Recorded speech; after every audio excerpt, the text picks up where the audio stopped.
Welcome to the deep dive. Today, we're really getting into something important, something a lot of us face. That moment you start making, good money. Absolutely. It's exciting, but it can also be kind of confusing, right? What do you actually do? Exactly. So, our mission here is to pull out the really key actionable steps from our source material, the foundations you need. And these aren't maybe the obvious things like running out to buy luxuries. These are, well, foundational, practical steps. Right. The source gives us 5 pillars, and it's very specific about the first one. Before you even think about, say, investing that extra cash, what's step 1? Okay, so the absolute first thing, non-negotiable according to the source, is building that emergency fund. Before the fun stuff like trips or a new car? Yep, before any of that discretionary spending. This comes first. Okay, so how big are we talking? How much should be in there? The guideline is about 3 to 6 months worth of your essential living expenses. 3 to 6 months, okay. And where do you keep that? Not just in your checking account, I assume. No, definitely not. Keep it accessible, sure, but separate. Like a high-yield savings account, maybe, or a money market fund. Somewhere safe,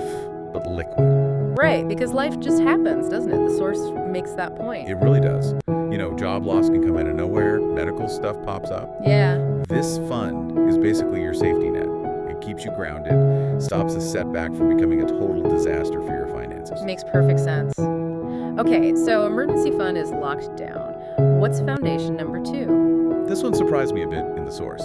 Yeah, it's interesting. Before you even dive deep into investing the money itself, the source says invest in your knowledge, financial literacy. Ah, I like that. So reading up, getting educated is the real first investment. That's the idea. The source actually recommends specific books, things like Building Wealth, Journey to Financial Freedom, Rich Dad, Poor Dad, The Psychology of Money.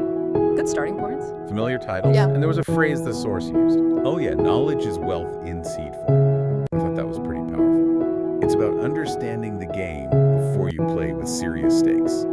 Building the right mindset first. Okay, knowledge acquired, emergency fund solid. Now we talk about investing. Foundation 3. Now you invest wisely. That's pillar 3. So your safety net's there, you've done some learning. Right. Now it's time to put your money to work for the long haul. The source mentions, shares or stocks. SACCOs, which are like financial cooperatives, unit trusts, real estate, maybe even starting a business. Different options. But it warns against just jumping in, right? What's the key principle there? Yeah, don't invest blindly. That's crucial. Start with things you actually understand. Don't just chase hype. And consistency is key, it seems, more than trying to perfectly time things. Absolutely. Consistency beats timing, according to the source. The goal isn't overnight riches, it's steady, long-term wealth building. Just keep at it. Okay, that discipline leads nicely into Foundation 4, which is avoiding a really common trap. Oh yeah. Lifestyle inflation. Earning more, spending more, almost automatically. It's so easy to fall into. You get a raise, suddenly you feel like you need the bigger apartment, the fancier car, more expensive dinners out. Right. The source really advises against that. Keep your lifestyle fairly level, even as the income goes up. It pushes back against needing all the outward signs of success, the latest gadgets, designer labels, all that. It defines real wealth differently. What was the phrase? Silent, disciplined, and patient. Quite a contrast. It really is. Which brings us to the last pillar, number 5. You've built the fund, you've learned, you're investing, you're disciplined. Now what? Now you gotta protect it all, right? Exactly. Protect your wealth. You've worked hard for it. So how does the source suggest doing that? What are the main methods? 2 key things. Insurance is a big one. Make sure you have adequate cover, health, life, property if you own it. Okay. And the other part is estate planning. That means like having a will, maybe looking into a trust depending on your situation, planning for the future. Yeah, the source had a pretty stark warning there. Something like, growth without protection is a recipe for loss. That's the one. It really hits home. You can build things up, but if they're not protected, it can all disappear surprisingly quickly. It forces that longer-term perspective, thinking beyond just yourself, maybe even generationally. Precisely. So those 5 steps, the emergency fund, the learning, the wise investing, avoiding lifestyle creep, and then protecting it all.